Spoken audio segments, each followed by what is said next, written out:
ऐसे हुई 51 शक्तिपीठों की स्थापना। कथा शुरू करते हैं। ब्रह्मा के पुत्र प्रजापति दक्ष की पुत्री सती से भगवान शिव का विवाह हुआ।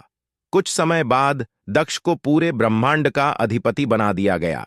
इससे दक्ष में अभिमान आ गया। वह अपने आप को सर्वश्रेष्ठ समझने लगा।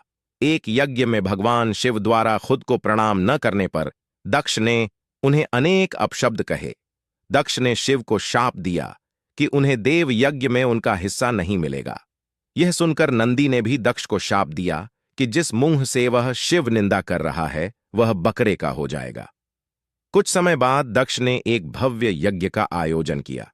उसमें सभी देवी देवताओं को बुलाया गया, पर अभिमानी दक्ष ने शिव को उस यज्ञ से बहिष्कृत कर दिया। किसी तरह सती को यह पता चला तो उन्होंने शिव से उस यज्ञ में जाने की अनुमति मांगी।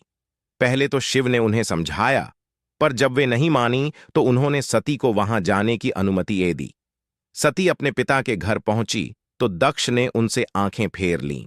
सती यज्ञ में शिव का भाग न देखकर रुष्ट हो गई और सभी को बुरा भला कहने लगीं। यह सुनकर दक्ष ने भी शिव निंदा प्रारंभ कर दी। यह सुनकर सती को बड़ा दुख हुआ और उन्होंने योगाग्नि से अपने शरीर को भस्म कर दिया। यह देखकर शिव के गणों ने दक्ष यज्ञ पर हमला कर दिया, पर देवताओं ने उन्हें वहां से भगा दिया। वे शिव के पास गए और सारी घटना सुना दी। यह सुनकर शिव को बड़ा क्रोध आया। उन्होंने अपनी एक जटा को उखाड़कर जमीन पर मारा, जिससे वीरभद्र और महाकाली प्रकट हुए। शिव ने उन दोनों को दक्ष का यज्ञ विध्वंस करने की आज्ञा दी। उन्होंने पल भर में ही दक्ष का यज्ञ विध्वंस कर डाला और वीरभद्र ने दक्ष का सिर काटकर उसे यज्ञ कुंड में फेंक दिया। यह देखकर देवताओं में हड़कंप मच गया और उन्होंने शिव स्तुति प्रारंभ कर दी।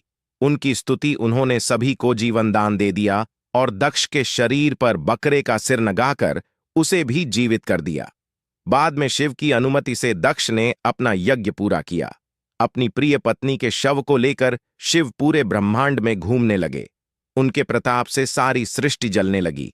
तब विष्णु ने अपने सुदर्शन चक्र से सती के शरीर के 51 टुकड़े कर दिए। ये टुकड़े जहां जहां गिरे वहां शक्तिपीठों की स्थापना हुई। तब सती का पूरा शरीर कटकर गिर गया तो भगवान बहुत दुखी हुए और कैलाश